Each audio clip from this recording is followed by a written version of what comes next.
Om Swastiastu, kami dari kelompok 8. Di sini kami akan mempresentasikan tentang jaringan. Sebelum itu, kami akan memperkenalkan diri terlebih dahulu. Perkenalkan, nama saya Nilo Putrayanti. Perkenalkan, nama saya Nimade Ayu Ratna Duyanti. Perkenalkan, nama saya Dewa Itra Dewi. Perkenalkan, nama saya Putu Sintia Febriana. Perkenalkan, nama saya Ninyoman Trisna Widastuti. Jaringan adalah kumpulan dari beberapa sel yang sejenis dan memiliki fungsi yang sama. Jaringan penting pada manusia dan hewan dapat dibagikan menjadi 5. Yang pertama ada jaringan epitel, yang kedua jaringan otot, yang ketiga jaringan saraf, yang keempat jaringan ikat, dan yang kelima jaringan penyokong. Yang pertama, jaringan epitel. Jaringan epitel adalah jaringan yang melapisi permukaan tubuh bagian luar maupun dalam. Adapun bentuk jaringan epitel, yaitu epitel pipih, epitel silindris bersilia, dan epitel kubus berlapis tunggal. Epitel pipih adalah jaringan epitel yang berfungsi dalam proses difusi CO2 ataupun O2 dan filtrasi darah. Epitel silindris bersilia berfungsi sebagai sekresi, absorpsi, membersihkan dan memindahkan benda asing yang masuk dalam tubuh. Dan epitel kubus berlapis tunggal berfungsi sebagai alat sekresi pada ginjal dan sebagai pelindung. Jaringan otot merupakan jaringan yang tersusun dari sel-sel otot dan bersifat lentur. Berdasarkan struktur dan fungsinya, jaringan otot dibedakan menjadi 3 macam, yaitu yang pertama jaringan otot polos. Bila diamati di bawah mikroskop, tampak polos dan tidak bergaris-garis. Berkontraksi secara refleks. Biasanya terdapat pada dinding alat-alat dalam. Yang kedua, jaringan otot lurik. Biasanya melekat pada kerangka. Bila dilihat di bawah mikroskop, tampak adanya garis gelap dan terang berselang-seling. Fungsi otot lurik untuk menggerakkan tulang dan melindungi kerangka dari benturan keras.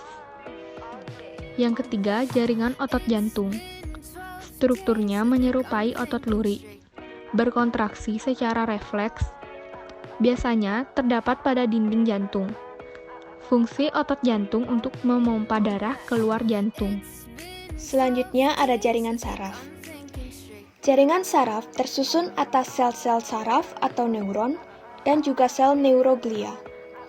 Neuron berperan dalam membawa impuls saraf ke pusat saraf atau sebaliknya. Sedangkan neuroglia berfungsi sebagai pemberi nutrisi kepada neuron. Adapun bagian-bagian utama dari neuron, yaitu ada 3. Di antaranya badan sel, yang mana di dalam badan sel ini mengandung impuls plasma. Selain itu, ada nukleus atau inti sel.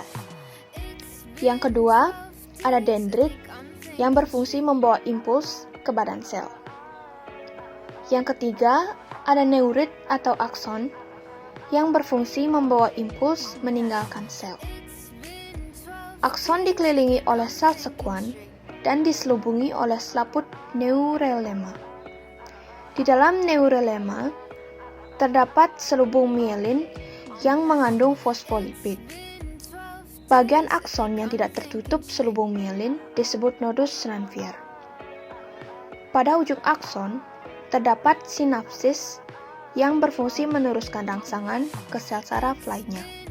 Jaringan ikat adalah jaringan yang menghubungkan bagian tubuh satu dengan bagian tubuh yang lainnya.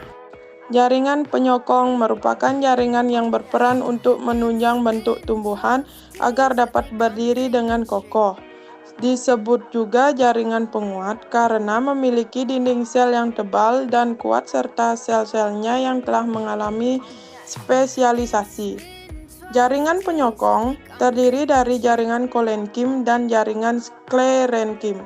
Jaringan penyokong adalah suatu jaringan di mana berfungsi untuk menyokong supaya tanaman bisa berdiri dengan kokoh serta kuat. Nah, jaringan penyokong ini dapat dibedakan menjadi dua, yaitu jaringan kolenkim dan jaringan sklerenkim. Jaringan ini berfungsi untuk menguatkan bagian tubuh tumbuhan meliputi dua jaringan, yaitu yang pertama, kolenkim merupakan sel-sel hidup dan bersifat mirip parenkim dan beberapa mengandung kloroplas. Letaknya di dekat permukaan dan di bawah epidermis, pada batang, tangkai daun, tangkai bunga, dan induk tulang daun. Kolenkim jarang terdapat pada akar. Sebagian besar dinding sel jaringan kolenkim terdiri dari senyawa selulosa yang merupakan jaringan penguat pada organ tubuh muda atau bagian tubuh tumbuhan yang lunak. Ciri-ciri jaringan kolenkim: sel-selnya merupakan sel hidup, berbentuk memanjang, memiliki dinding yang menebal dari zat selulosa, terutama di bagian sudut-sudut sehingga selnya tidak merata penebalannya. Fungsi jaringan kolenkim yaitu sebagai penyokong pada bagian tumbuhan muda yang sedang tumbuh.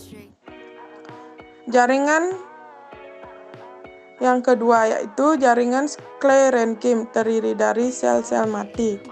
Selain mengandung selulosa, dinding sel jaringan sklerenkim mengandung senyawa lignin atau komponen utama kayu, sehingga sel-selnya menjadi kuat dan keras.